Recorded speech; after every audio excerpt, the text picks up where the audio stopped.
Peter ചോദിക്കുകയാണ്, എങ്ങനെ ക്ഷമിക്കണം, എത്ര വട്ടം ക്ഷമിക്കണം? യേശു പറഞ്ഞു 70 വട്ടം. അപ്പം നമ്മളുടെ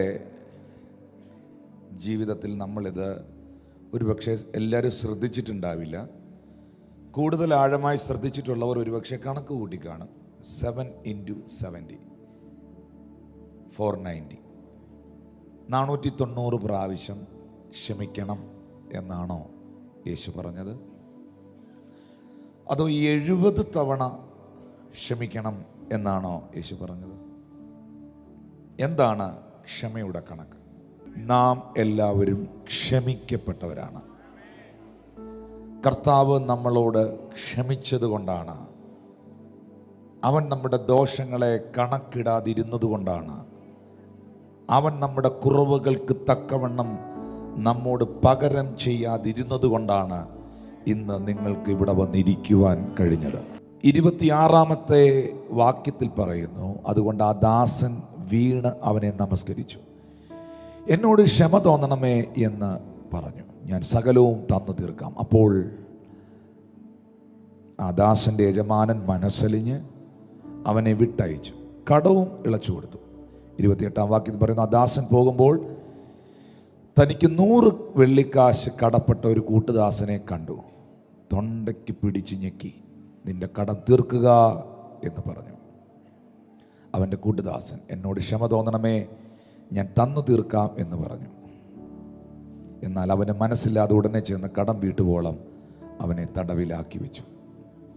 ഇത് സംഭവിച്ചവൻ്റെ കൂട്ടുദാസനെ കണ്ടിട്ട് വളരെ ദുഃഖിച്ചു. ചെന്ന് സംഭവിച്ചതൊക്കെയും യജമാനനെ ബോധിപ്പിച്ചു. യജമാനൻ അവനെ വിളിച്ചു, ദുഷ്ടദാസനെ, നീ എന്നോട് അപേക്ഷിക്കായികയാൽ ആ കടമൊക്കെയും ഞാൻ ഇളച്ചു തന്നല്ലോ.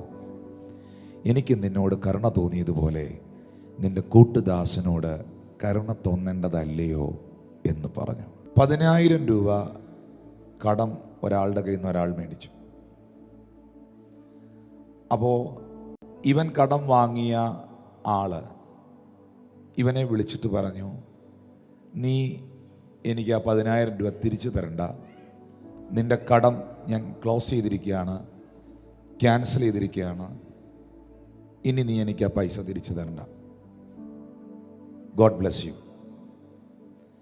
ഇവൻ തിരിച്ചു പോകുമ്പം ഈ 10,000 രൂപ കടം ഇളച്ച് കിട്ടിയവൻ തിരിച്ചു പോകുമ്പം ഇവൻ്റെ കയ്യിൽ നിന്ന് 100 രൂപ കടം മേടിച്ചവനെതിരെ വരുന്നു. ഇവൻ്റെ കയ്യിൽ നിന്ന് 100 രൂപ കടം മേടിച്ചവൻ എതിരെ വന്നപ്പം, നിന്നെ ഞാൻ കുറേ നാളായി തപ്പി നടക്കുകയായിരുന്നു എന്ന് പറഞ്ഞ് അവൻ്റെ കഴുത്തിന് കയറി പിടിച്ചു. അവൻ്റെ കഴുത്തിന് കയറി പിടിച്ചിട്ട് മര്യാദയ്ക്ക് എൻ്റെ കാശ് തന്നേക്കണം എന്ന് അവൻ പറയുന്നു.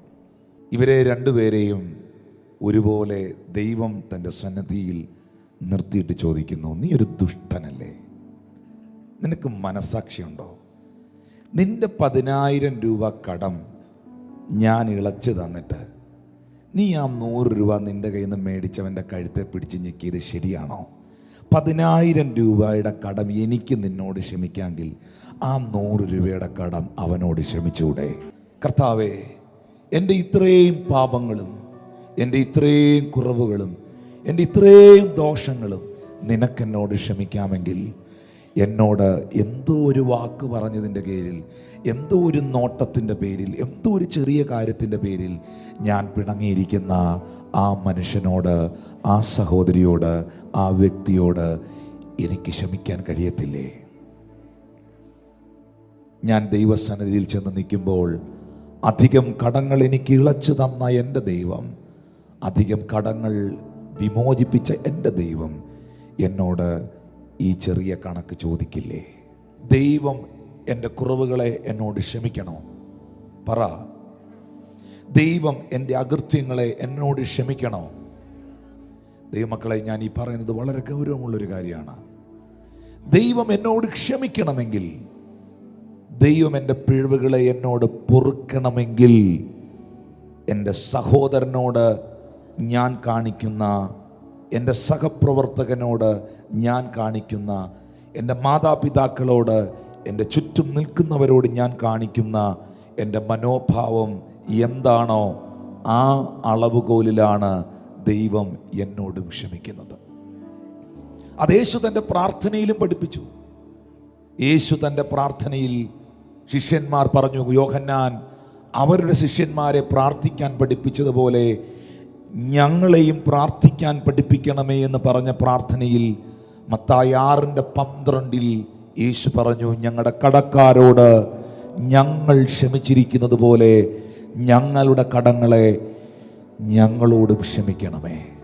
എൻ്റെ കടക്കാരനോട് ഞാൻ എങ്ങനെ ക്ഷമിച്ചിരിക്കുന്നുവോ,